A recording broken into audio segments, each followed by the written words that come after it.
Hello, it's Jang here with the two new Mega Construx ODST drop pod sets. So these are sold separately, not together. I'm just reviewing them together because might as well. On the left is the one called Operation Throne, and on the one is called Operation Stonebreak. Looking at the figures first, they have nice paint applications and prints on them. Very nice indeed. I think these may be my favorite setups in terms of the paint and prints for ODSTs to date. Just a nice level of detail with that insignia on the front. They even have the ODST text actually printed down there, as you can see up a little bit more closely. A lot of subtle differences between the two, with the fingerless gloves. With the guy on the left, you got the two different helmet variants used. You've got the one different shoulder armor piece that's used for the left shoulder of the one on the left. And also, the subtle difference that by default you don't see is that the one on the left is a male torso underneath, and the one on the right is a female torso underneath. You also get this little strap on this side.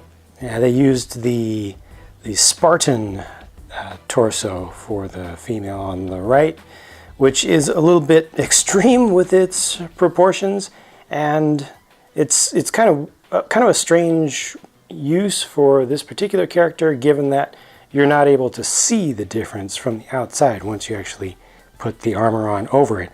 Also, the armor doesn't fit quite perfectly, but it's not too far off from the fit for the male. The fit for both of these, for mine, the ones that I got, is a little bit off though, because the armor, the vests, don't go down as far as I would like them to. Like, I see a gap here on the front and at the top.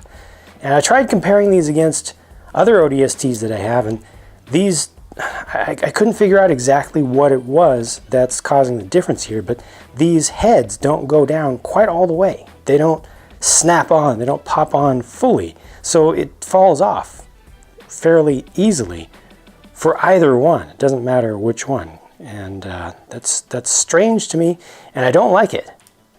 If you happen to get one of these, especially if you get this one, because it removes the variable of the different torso, let me know if you have that problem too. Like I said, just looking at this figure or these figures versus my existing ones, I couldn't tell exactly what's different and exactly what's causing that problem.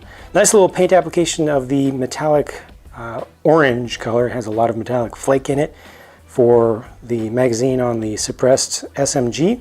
And I like the sniper rifle as well. It's got the different color for the bipod, and they also have put a little coloring on the viewfinder, the scope for it on both sides. So for the most part, these are good figures. I just don't like the head fitment issue.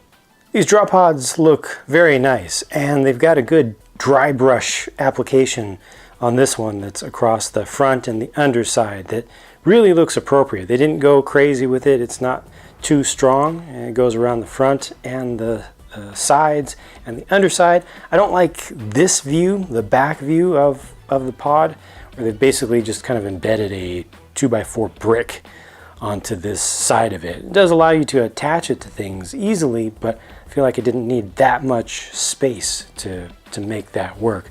This is made with a number of pieces. I mean, you've even got two pieces used right inside of here. So the assembly of it is pretty cool. I mean, most of it is just two large halves. And then the door, they've got a really nice action feature built into this thing for the main hatch, where you've got kind of a little bit of looseness for the tip of the thing, and that's part of the mechanism. It's really simple, but basically when you bring this down to the ground, the door just pops right on off for you.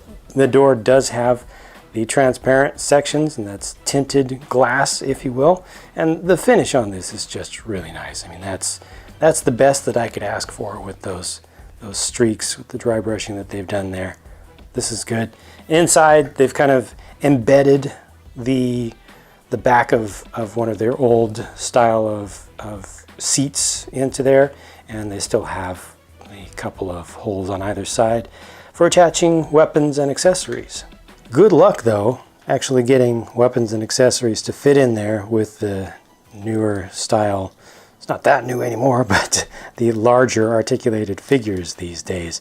I mean, I was able to get that suppressed SMG to just squeeze in at that corner like that. I could also attach it from the suppressor in that particular case, like so. Not the best, most realistic thing. You wouldn't want to grab it by the suppressor like that, but it does work. However, with the other one, with the sniper rifle, basically just forget about it. I mean, you can kind of wedge it in behind the figure, but definitely limited on that. The new air brake pieces look great to me. Nicely shaped up, kind of thin, but very effective. You can spin this around, you can angle these however you want, and you can also kind of fold them down. This, I think, fits best rotated like so, where it'll kind of lock into place, and then you can just close these down around the side like that. Still leaves the bar sticking out. The old ones used to use 2 different bars, so you could get 2 different nice poses out of those. I think that these parts would fit in a little bit better. You could also bring it up like this, and closer. Let's see. I think that's about the best look for a different kind of sleek appearance of it. The overall size of the drop pod is very similar to the old style. I just don't have the longer bar on this one. It would extend up as well. I have to say it's a lot more convenient to have just the single door with the newer in-universe design compared to this older one that had the multiple parts. But I still have fond memories of this one, and it seemed to have more room on the inside as well. One additional row of the attachment points there, and just not as much plastic. More of this was hollow, made it easier to hold on to the accessories themselves, but was still difficult to get figures into this one because of this lower cup, whereas the other one allows you to separate the whole thing very easily. Of course, you can take the whole thing apart here, but I feel like it's just a lot easier, a lot more secure to do that with this one, where you can just grab from the front and the back, pull these apart, and do whatever you want. Oh yeah, got that attachment point right there as well. Didn't even realize that, but maybe that could be used to good effect, but it's just more accessible. Everything's more accessible with this newer style in my view and in my use. The Stonebreak pod is made with the Covert Ops blue color. It's a metallic slate blue, also has some black that's marbled into it. And rather than using a dry brush, they've actually speckled this one up, just put a little paint on a toothbrush and do like that. That's exactly what they've done here. So the old snow kind of effect, and they've also done a spray from underneath. So this goes back quite some years in the Halo line that they've been doing this, but I think it looks pretty appropriate.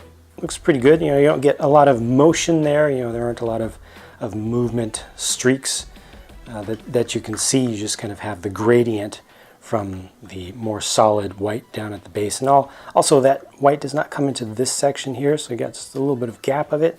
Really doesn't bother me much, to be honest with you. This continues, the speckling continues around to the back, does not continue onto the main body of this. I like this color scheme. It has a good amount of contrast, but there's still a lot of darkness to it. I think it works out pretty well, and of course each of these has the same function. Just got to give it a good little whack to come down. This one has completely transparent windows, so no tint on this one. I actually liked the tint better. I think between the two, I like the Operation Throne pod just a little bit better personally, and I think that's partly from, not so much the color scheme. I think it's mostly just this section, just the hatch itself. The colors there, the tint, and the dry brush application. Overall, I think these are good. I'm glad that they've brought them to market. I do hope that they will do more of them. Just a couple of little issues that are suboptimal, mostly with the attachment of the heads. They've got to fix that. That's the type of thing that just can't be coming to market like that. That needs to be done better consistently. And then with just space inside of the pods for the weapons, especially for larger weapons, you know, that's going to be a little bit of a nuisance in some cases, but still think you can at least put the stuff in there, and the important things are covered, and these do look good on display. Just, you know, just some small things that really needed to be fixed to make them ideal. So there you go. Those are my thoughts on these two sets. Thank you for watching. I hope I showed you everything you wanted to see about this new design. I'll talk to you again soon.